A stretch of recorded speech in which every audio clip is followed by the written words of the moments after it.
Hello friends, welcome to the বাজ। আজকে আমরা বিনোদন জগতের লেটেস্ট কিছু আপডেট নিয়ে কথা বলবো। তো ভিডিওতে লাইক, কমেন্ট ও শেয়ার করে সাথেই থাকুন। ভিডিওটা শুরুতেই চলে আসি বলিউডে।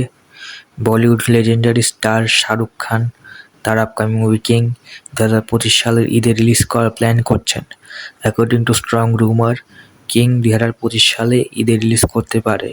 এই মুভিতে অভিনয় করছে শাহরুখ খান এবং তার মেয়ে সোহানা খান, এবং ভিলেনের চরিত্রে আছে অভিষেক বচ্চন। মুভিটির বাজেট আনুমানিক ধরা হয়েছে 250 থেকে 300 কোটির মধ্যে।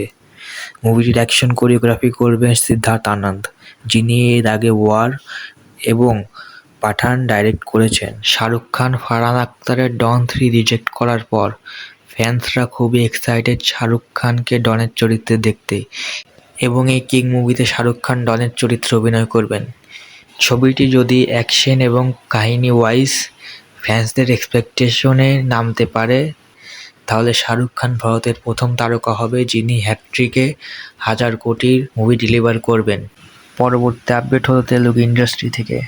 তেলুগু ইন্ডাস্ট্রির legendary actor Nandamuri Balakrishna director Boyapati শ্রীনুর সাথে তৃতীয়বারের মতো কোলাবোরেশন করছে।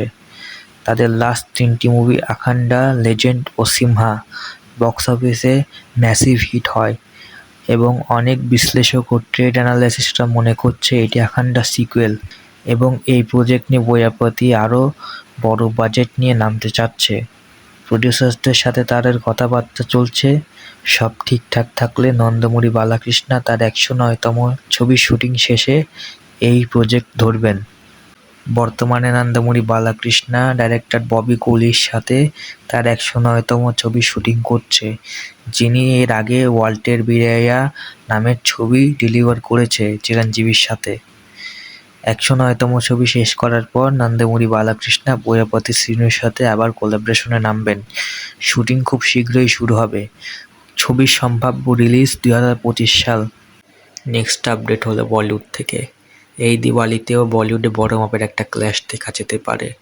প্রডিউসার ভূষণ কুমার তার আপকামিং মুভির ট্রেলার লঞ্চে বলেন তারা ভুল ভুলাইয়া 3 এই দিওয়ালিতে রিলিজ করার প্ল্যান করছে, এবং রোহিত শেট্টিও সিংঘম আগেনের রিলিজ ডেট দিওয়ালির লক করে রেখেছে।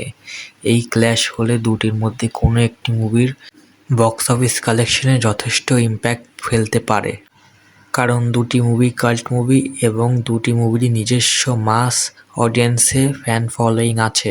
রুমার্স অনুযায়ী অক্ষয় কুমারের একটি ক্যামিও ভুল ভুলাইয়া 3-তে থাকতে পারে। চলুন এক নজরে দেখে আসি জুনিয়র এনটিআরের দেবারা পার্ট 1-এর সকল রাইটস কততে বিক্রি হলো। ডিজিটাল রাইট 155 কোটি টাকায় নেটফ্লিক্স কিনেছে। অডিও রাইট 33 কোটি টাকায় টি সিরিজ কিনেছে। ওভারসিজ রাইটস 27 কোটি টাকায় বিক্রি করা হয়েছে। তেলেগু রাইটস 130 এবং হিন্দি রাইটস 60 কোটি টাকায় বিক্রি করা হয়েছে। ওভারঅল মুক্তির আগেই মুভিটি 400 কোটিরও বেশি কামাই করে ফেলেছে। এবার আসি তামিল ইন্ডাস্ট্রির কাছে। 2023 সালের ইন্ডাস্ট্রি হিট জেলারের সিকুয়েল আসতে চলেছে। নেলসন দিলীপ কুমার কনফার্ম করেছে জেলার 2 আসবে 2026-27 সাল নাগাদ। জেলার 2 স্ক্রিপ্টের কাজ শেষ, পোস্ট প্রোডাকশনের কাজ শুরু হবে। রজনীকান্তের কুলি ছবির শুটিং শেষ করার পর জেলার 2 এর শুটিংয়ে যোগ দেবেন। বর্তমানে রজনীকান্ত লোকেশ কানাকরাজের সাথে কুলি ছবি শুটিং করছে, যা 2025 সালের মাঝামাঝি বা শেষের দিকে রিলিজ পাবে। তো এই ছিল আজকের কিছু আপডেট। ভিডিওটি ভালো লাগলে লাইক, কমেন্ট, শেয়ার এবং সাবস্ক্রাইব করবেন। Thanks for watching.